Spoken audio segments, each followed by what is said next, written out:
Over the course of the Dragon Ball franchise, the concept of death has kind of lost its luster. Many characters have died throughout the story, only for them to be brought back shortly after, with a few exceptions. Sorry Grandpa Gohan, but at least you're lighting Anin's fires right now. However, those deaths haven't only applied to side characters or the supporting cast, but even the main protagonist himself, Son Goku. So what is every time that Goku died in Dragon Ball? In this video, I'm going to discuss that.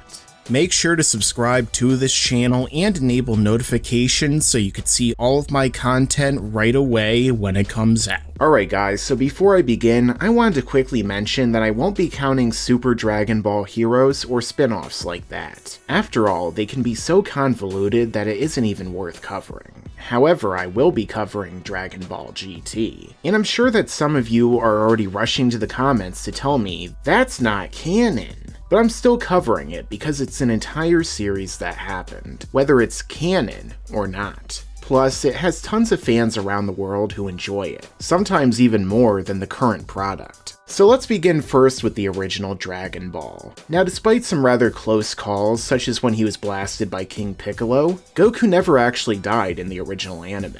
Even when Piccolo Jr. had a shot, catching Goku completely off guard, he still just so happened to miss all of Goku's vital organs. Yes, Piccolo, all of them. His plot armor was simply too strong at the time for any villain to overcome. But as we see in Dragon Ball Z, that would quickly change. As not too long after the Z section of the story began, Goku would come face to face with his own mortality, in a battle against his brother Raditz. Despite teaming up with his archenemy Piccolo, the two of them combined stood no chance against Raditz. Oh, how times have changed, right? The only move in their disposal that could beat him was the Makanko Sapo. Unfortunately, Raditz had already dodged it. However, with the help of Son Goku's son, Son Gohan, try saying that 5 times fast, Goku was able to restrain his brother long enough to get beamed right through the chest, sacrificing his life in the process, and making Piccolo's greatest dream come true, at least for a year. This brings Goku's death counter to 1.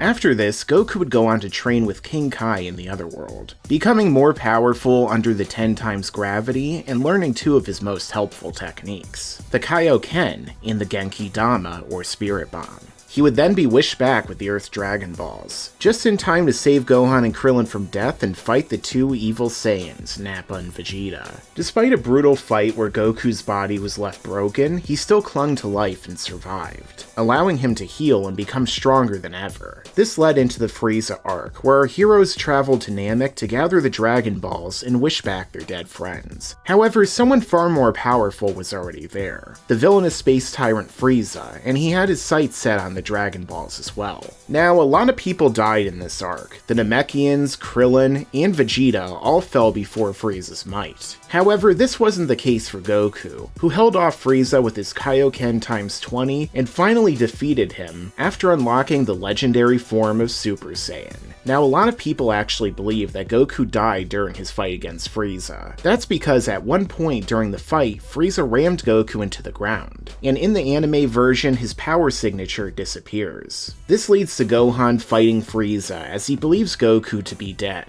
However, this is all a misconception, as the Earth Dragon Balls were incapable of wishing Goku back since he had just been wished back with them in the Saiyan saga. The Namekian Dragon Balls were not used to bring him back either, so at the most we could say that Goku may have been temporarily knocked unconscious and woke up to continue the fight. In the manga version, Goku gets back up almost immediately, so it's clear that Toriyama never intended him to be dead here. However, death would come again for Goku in the next arc, acting not through an enemy, but rather a virus. As in the original timeline, Goku died of the heart virus in the 3 years before the androids arrived. This led to the Earth being wiped out and future Trunks having to go back in time to the unseen timeline and save Goku with the heart medication. However, this is where things get tricky, as Cell would then kill Trunks in his future and go back in time to before Trunks originally arrived. This created the main timeline the story takes place in, as well as the history of Trunks' timeline that our future Trunks came came from, where Goku also died again. Fortunately, our Goku was saved through the use of the heart virus medication. However, this wouldn't be enough to allow Goku to survive the arc, because during the fight between Gohan and Perfect Cell, Cell transformed himself into a bomb with the intention of destroying the Earth. The only one capable of stopping this was Goku, who used his instant transmission to teleport Cell to King Kai's world. And that's where he exploded, taking everyone on the planet with him, vaporizing Goku and bringing his death count to 2. After this, Goku went off to train with King Kai in heaven for 7 years. During that time, the Earth was peaceful, and Gohan had grown into a young adult. He was ready to go off to high school, and fans were ready to see him finally begin the story anew as the main character, injecting a breath of fresh air into the franchise. So naturally, Toriyama had Goku come back and take over again. Now, when Goku came back, it was only meant to be for a one-day visit, still being dead but able to interact with the living world, as we saw in the Fortune Teller Baba tournament. It was one last hurrah before he left everything in the hands of the next generation. However, because that next generation screwed up time and time again, the old Supreme Kai sacrificed his life to restore Goku's, leading to him returning to the Earth and fusing with Vegeta into Vegito. One convoluted plan and a load of convenience later, Goku faced Kid Buu one-on-one and defeated him. We then cut forward 10 years into the future, where the Earth had been at peace. At the end of Dragon Ball Z, Goku encountered the reincarnation of Buu, Oob, who he decided to train, and then flew away with, ending the story forever. Wait, what? Super takes place during the gap? But they said it was peaceful. That doesn't make any sense. Anyway, what I meant to say was that during a short time after the defeat of Buu, Dragon Ball Super began, where the god of destruction named Beerus, who always totally existed, showed up to fight Goku and lead him on a bunch of new adventures that we somehow never heard about in the manga. During the series, Goku encountered a number of powerful threats, and 2 of them would actually succeed in killing him. The first of these villains was Goku Black, who was the evil Supreme Kai Zamasu in Goku's body. In Black's original timeline, he was the Supreme Kai in training, who thought mortals were a problem that needed to be corrected. However, he took no action until he discovered Goku, and how powerful he was. In the manga version, this was through watching his fight against Hit in the Universe 6 tournament. In the anime, it was when Goku showed up and antagonized the fight with him, leading to him embarrassing Zamasu, in a totally in-character decision.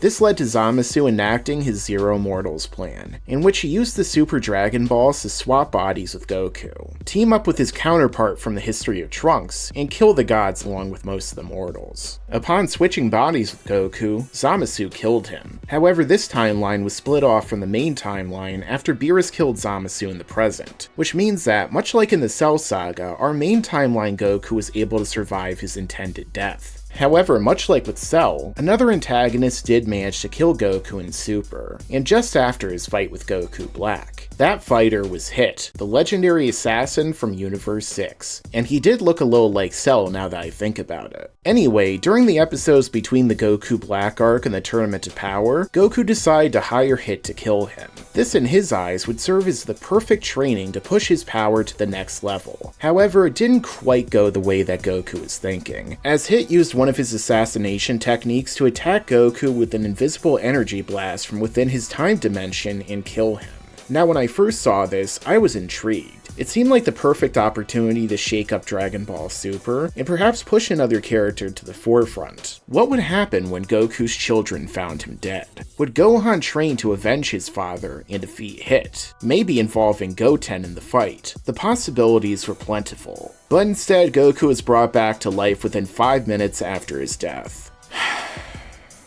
And how did he do this, you might ask? Well, Goku fired a blast into the sky right when he was attacked that came down and hit his dead body with enough power to resurrect him. Which is totally a thing that makes sense, right? Because we all know that when Goku is totally caught off guard, a blast wouldn't hurt him or just flat out vaporize his corpse. It somehow even repaired his heart, despite Hit's blast clearly caving in his chest and fatally wounding him. Gotta love Super's writing. Either way, this brings up Goku's death counter to 3. Ever since then, Goku has managed to avoid the cold embrace of death, having been pushed to his limits and beyond multiple times. At the moment, there's no sign of another death in sight, so let's get into another continuity for a moment, the one that takes place after Dragon Ball Z, and that people nowadays love when I talk about, with that being Dragon Ball GT. And throughout the course of Goku's grand tour, he had a number of close calls, such as during his fight against Baby in Super 17. However, there is one example where Goku may have actually died after all, and one question that many fans have been wondering about ever since the series came to an end. That question being, is Goku dead at the end of Dragon Ball GT? Well, this is something that was intentionally left ambiguous by those running the series at the time. During Goku's fight against Omega Shenron, he took a lot of damage, especially when he was charging up his Spirit Bomb, and after successfully using it to kill Omega, it appeared that he might not survive. That was until Goku was seemingly revived by the real Shenron, who proceeded to take Goku away. However, before he left, Goku went to visit many of the people he knew throughout the story, such as Krillin and Master Roshi. He also visited Piccolo in Hell. During this, people continued to ask Goku, "Are you?" as if to imply he's dead. Furthermore, Pan found Goku's clothes laying on the ground when he had fallen after his fight against Omega. And finally, Goku flew off with Shenron to an unknown world or realm,